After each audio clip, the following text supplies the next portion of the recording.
What's going on, YouTube? Gonna be showing you guys how to do door pins on a 2007 Chevy Silverado 2500. So, as you can see, these door pins are no good. They're all loose. So the first thing you'll want to do is there will be one bolt in each door hinge that you'll want to take out, and then one bolt right through this that you'll want to take out. Those are them right there. Got the impact. That's the first thing you're gonna do. Just take those right out. Then you're gonna want to grab a grinder. It's right here. Sorry about that. Grinder just like this right here, and just get in there, grind the bottom of those off just like that. Just grind the bottom of all those off. Then once you get the door pins out, take your new ones. I just got these at AutoZone for like 14 bucks or something. Comes with everything you need, 4 of them, the bushings, just to do one door. Let's see if it's GM. There's the part number if anybody needs it. But so basically those ones have a little clip that goes at the bottom, as you can see. These ones do not. They're just I believe they're pressed in there from the factory. So that's why you have to grind them off. And then you can put the ones with the pins in there. So I'm at my work right now, the shop. So we have this this machine that actually holds the door. So this makes it 10 times easier. Obviously, I'm not gonna expect the everyday guy to have one of these at their disposal. So basically you can use a floor jack with a wood block and get it on the bottom of the door. You will need a friend with that method though to hold the door, and to do that you'll need to take this wire out. So you'll need to take this plastic off and this plastic down here off. I think you have to take that one off, I'm not 100% positive. But basically you have to take that off so you can get your wires out. There's a couple clips behind there. I'm just not gonna do that because I have this machine right here that just holds the door for me. Makes it 10 times easier. So I'll return when I have these pins out and I'm ready to install the new ones. So I just got the first one out here. Just gonna be showing you a little bit how I did it. So the bottom was on there, obviously I grinded it off. But when I did it, there's not a lot of room to get the grinder in here. So when I was doing that, it would start to wanna eat into this right here itself, and you do not want to do that. So basically I just took a pair of vice grips, wherever they were, clamped it down on the top of this to hold it in place, and then once I got through about half of it, I just took it, turned it right around in its place. I don't know if all of them are gonna do that, but that one might. Basically, if you can, try to turn them like that to make it a lot easier. But if not, just do your best not to grind into anything else but the door pin itself. Because if you mess up these hinges, you're gonna have a good time, because those are actually welded right in there. As you can see, there's a bolt back there too, but the door hinges are welded right to the body itself. So it's not like you can just unbolt those and put new ones in. So do not ruin the hinges themselves. We're just going after the door pins. So I just got the second one out. On the top there, that one had a washer in between the bottom. So all I did was I took this chisel. It was sitting in there just like that. And this washer, that's still a little warm. It's right up underneath there with the bottom of that pin crushed in. So all I did was I got this little chisel. I took a hammer and I just hammered it in between the washer and the hinge itself, and then it just basically popped right out. And then you can just pop that right out of there.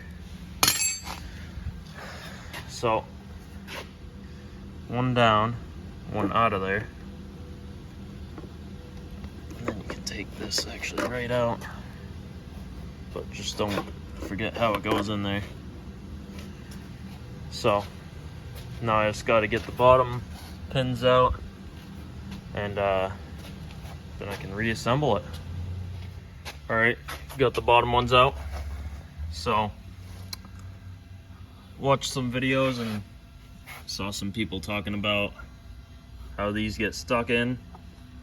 I didn't have a problem with either of those or the top one on this one, but this one was stuck into this inner piece itself right here.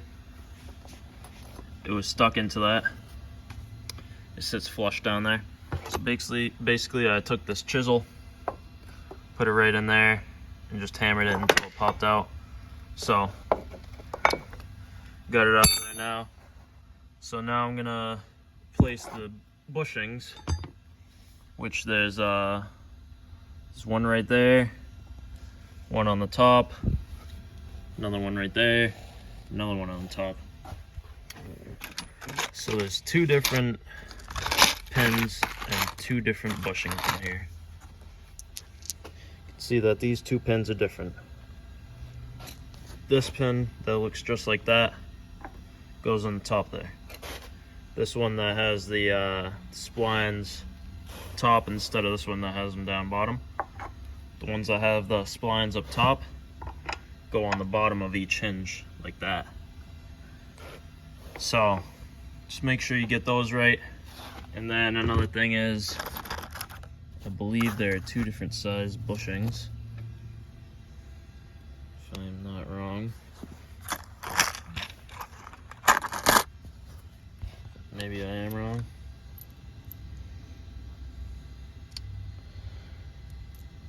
Okay, never mind. These all seem to be the same size, so all the bushings are the same. I thought there was a one that had a thicker lip, but I think that's just rubber or something on top of there. So next I'll just take those bushings out, install the new ones. There's another one in there. But so when you install these pins too, the ones that have the splines up top, they will go in like that, and then you have a washer that will go right on the bottom there, and then you'll put your clip in. So I'll be back when I have those bushings in and show you how to install the pins. Here I am again. Got all the bushings installed. Basically just set them in place. I took a hammer and just very lightly tapped them down. Used like the side of the hammer in there. You just want to go like taps like that. You do not want to hit these hinges hard.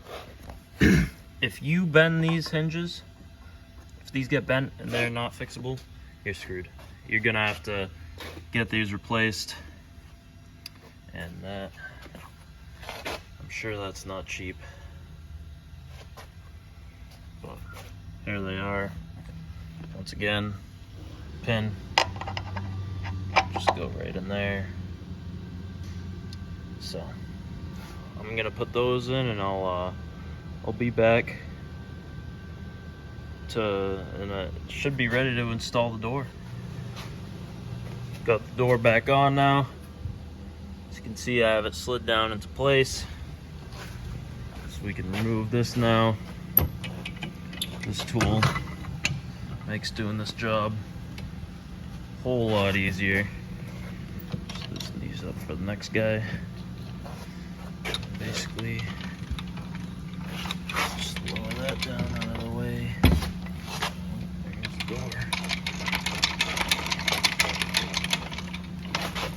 with that. So as you can see, I don't even have this bolted on yet. Still a little bit of play in my door because where my pins are, it's not perfect. So it's gonna be better than it was, but it's not gonna be perfect. Whatever, I can't complain. I'm gonna bolt this door back in, basically the same way you took it out. I'm not even gonna show that part of it. It's pretty self-explanatory. But that is how you do the door pins on a 2007 Chevy Silverado 2500. I'll give you a little walk around of this truck real quick. This is a 6.6 liter Duramax LBZ. As you can see, very nice frame, very clean. This rocker on this side and cab corner are starting to bubble. I mean, there's no holes in it yet, so it's not bad. I'm gonna replace those. I know how to, so it's not that bad for me. Came with this utility body. I want to try to get a bed for this truck, but it is a fully stocked truck.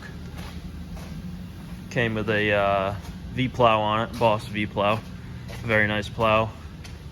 I got this truck for $6,300. It has 243,000 miles on it. As you can see, there's a new steering wheel I got. That one's nice. This one's all taped up and everything. I'll do another video for that, just so you can see. Hole in the seat. What are you gonna do? Cloth interior. Nice truck. This rocker was already replaced. As you can see, it's in nice condition. No rod on there. But there's a look at the frame again. Very nice frame. Nice engine in it too. Just a 6.6, you can't go wrong. Runs nice. I got this truck for a good deal.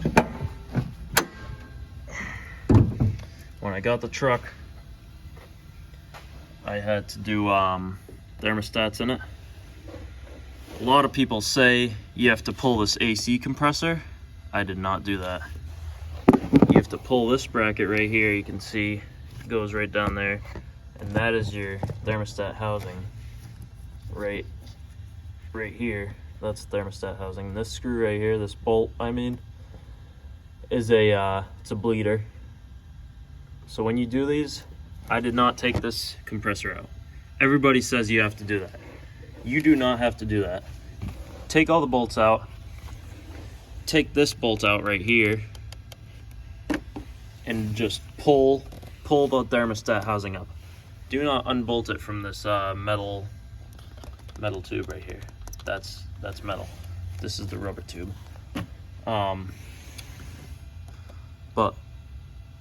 just pull that up enough to where you can slide the thermostats out. There's two in these trucks. You can slide them out and slide them in. Just make sure you put them in the same way they came out.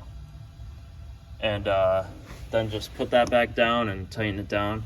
The only thing is, when I did that, this plate right here, it got bent a little, so the hole did not line up. I just put a wood block against this and hammered against it, lined it back up. No issues with that. But there's no blow by on this motor. I already did the big box right here, the delete. I don't know what they're called, but it says 6.6 Duramax. I deleted that. This is a piece you can get at Home Depot or Lowe's. I think it was like, I don't know, maybe $5 or something. It's a rubber 2-inch cap, comes with a hose clamp on it, and basically you just put that on and tighten it down. That's to delete that. I am going to end up doing a EGR delete, cold air intake, all the charge pipes and all of that in this truck. But It's a nice truck for a good deal.